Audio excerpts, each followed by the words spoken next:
Yeah. And, Jarvis, a lot of people thought that the game started on Sunday with Desmond Ridder. What was he going to do now that he was QB1, right? But, Mm-hmm. and he did a serviceable job, meaning he did not make any egregious errors in his start, right? And so you saw progression and you saw promise. But I think a lot of people overlook the guy who really had the hot hand on Sunday, and that's Tyler Allgeier. You're talking about a guy who had 17 carries for 139 yards and a touchdown. I Yes. mean, talk about a steal in the fifth round for the Falcons. I feel like really that was the guy that kept the Falcons in contention to possibly win that game against the Saints Sunday. Absolutely, because you think about like running backs that the Falcons have drafted. I know a lot of people turn to Michael Turner, but he was a free agent signing. I Mm-hmm. know or Warwick Dunn, who was really really good for the Atlanta Falcons. But Mm-hmm. I had to literally go back to 1979. William Andrews, he rushed for over Oh, 1,023 yards in his rookie year, and right now Tyler Allgeier is about 280 yards. So all mm-hmm. he has to do for these next three games is average 94 yards, and he will surpass William Andrews. That record has been around for a very long time. So Yeah. that, of course, that would be a very big deal. Like you said, getting him in the fifth round out of BYU. I think a lot of people, however you feel about Desmond Ridder, I think people need to really, really pay attention to what's going on with this cat, because this dude has Indeed. been running that rock, and he's been running with reckless abandonment because teams are literally not wanting to tackle this dude. And when you get into the second half of games, and it showed in watching the tape this morning, Mm-hmm. and just how this guy is just really coming into his own. Because I remember, I would take you back to preseason Mm-hmm. when he was out there, and I was talking about, hey, this guy's pass blocking is pretty it's exceptional, Yeah. for a rookie. That's what rookie running backs tend to struggle with when they're coming into the league. So Mm-hmm. for him to kind of show that then, and now we're starting to see, oh, this dude can run that rock for real. So I Right. think that people need to start to pay attention to that, because and start Mm-hmm. looking at these, start number watching. I know it may be a Yeah. little bit too early for that, but like this is something that can be really big for the Falcons, because like I said, they don't draft guys. They haven't had a lot of success drafting running backs to be that guy. And Tyler Allgeier started to look like that guy.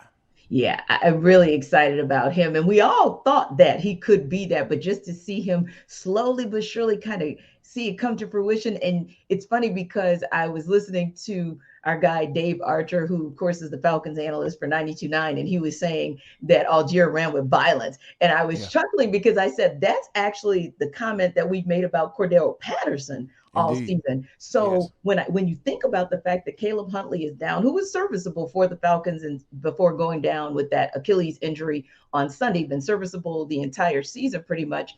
Right. I believe that when you have CP, who's a bruising runner, you have Algier, who's a bruising runner. I think running back by committee, even if it's just those two more so than even Avery Williams, I think the Falcons are going to be fine with what they'll have in the backfield for the rest of this season. Absolutely, because at the end of the day, that means what, more touches for Tyler Allgeier? Yes, please sign me up. I'll take that. And you don't necessarily have to count on Cordell Patterson for Right. 20 to 25 carries a game. And then you can get a little creative. You can get a little Mm-hmm. creative with it, right? Because Arthur Smith even did this in the game against the Saints. He Mm-hmm. had Cordell Patterson lining up at wide receiver. So Yes.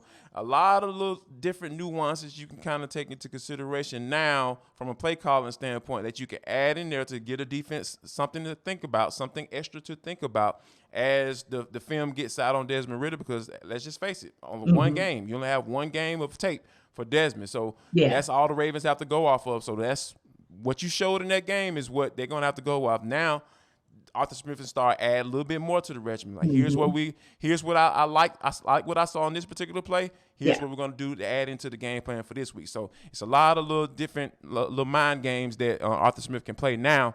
That Cordell Patterson, you know what you're getting from Tyler Allgeier from a workhorse standpoint. You're Right. fine with that. Now you can kind of you have Cordell Patterson as that guy to kind of move around a little bit, as my Now, boy Stan DP, Norfleet would say. right. Now, DP's, he, of course, went down before the game, a little bit of a dust up pregame. But the good news is he goes to the hospital in New Orleans, he gets checked out, and then he's back in business, right? So that is good. He comes back home with the Falcons, and Coach Arthur Smith said, "Hey, he saw Dean Pease on Monday morning. He's looking good." But you kind of wonder when you have that kind of thing. And personally, I think the defense was fine without him. I think the game plan was the game plan, but Right. you could postulate that maybe that's why they got off to a slow start. Maybe they were a little concerned and kind of distracted by Dean I and what don't happened. think I don't think so, T. Like you said, because the game plan is the game plan. That doesn't change, but True. based off of who the play caller is, and a Yep. lot of times Frank Bush, who stepped in as the play caller, he may have tried to call the game according to how he think Dean Pease would have done it. Yeah. Now, as the game went along, he probably Mm-hmm. kind of got into a nice little groove. He made some substitutions. Like, Mm-hmm. we didn't see that much of Michael Walker this game. Troy Anderson played the majority of the snaps on defense. You saw Darren Hall kind of come out, and then you saw Mm-hmm. Cornell Armstrong go in there for a little bit, playing out on that outside corner position. So there Mm-hmm. were a lot of different little moving parts that Bush was able to implement as the game went along, and Mm-hmm. because at the end of the day, the guy's in there for a reason. Arthur Right. Smith trusted him to go ahead and make those calls. I don't have any issue with it, but the Mm-hmm. players just got to play. Like Yeah. that's like some things are just unacceptable. That touchdown pass to Juwan Johnson, Mm-hmm. unacceptable. Yeah. Absolutely unacceptable. You got three guys in the same area looking around like, Mm-hmm. okay, what happened? Yeah. Like Who's gonna? one of Yeah. y'all should have Who's had y'all. responsible One for of y'all should covering? have guarded him. That's Yeah. what happened. Yeah. That's what happened. You guys messed up. Like that should not be happening at this point in the season. Yeah. That you have a guy like what looked like, I'm gonna go ahead and say it, man coverage, Mm-hmm. and you got this dude running down by himself, but wide butt naked open going into the end zone catching the football. Yeah. Started to get graphic there, T. My bad. Yeah, no, that's definitely, yeah, that's the kind of thing that no matter who's scheming, that's on the player. Right. That's understanding your assignment and knowing that and having that's a situational football thing where Right. you have to know Exactly. we don't want this game to get completely out of hand. And therefore I have to make sure that at all costs, I'm not allowing anybody to get in the end zone. Because hey, Right. even if I stop you at the 1 yard line, the 5 yard line, or whatever, there's a shot. There's a shot. Mm-hmm. But ultimately speaking, you got to just do your job. All 11, do your job. Now, speaking of all 11 doing their job, not all 11 or all 22 or the whole 53-man roster for the Rams did their job last night. That's why they are eliminated and they cannot truly go for a second Super Bowl, right? But the Packers, they're still in it. So I am sure the guys at Locked On Sports Today want to talk to you guys about it. So make sure that you check out Locked On Sports Today. After you check out ATL Day Ones, you can check them out on the Odyssey app, wherever you get your podcast, or even YouTube. And they even have their version of For the Culture, and that's called Take of the Day. So again, that's Locked On Sports Today for the reaction to some of the biggest stories out there and the impact that they are going to have, not just local stories, but national stories as well. And I don't know if our friends, speaking of the guys over with the Los Angeles Rams, I don't know if they're stressed out still. They might be a little sad. And if they are, we probably need to send them a Built Bar. That'll make Yes. them feel better, right, Jarvis? Of I think course. that'll make them feel better because it makes everybody feel better. Why? Because with those Built Bars, you get so many things that are going in your favor. 100% real chocolate, check.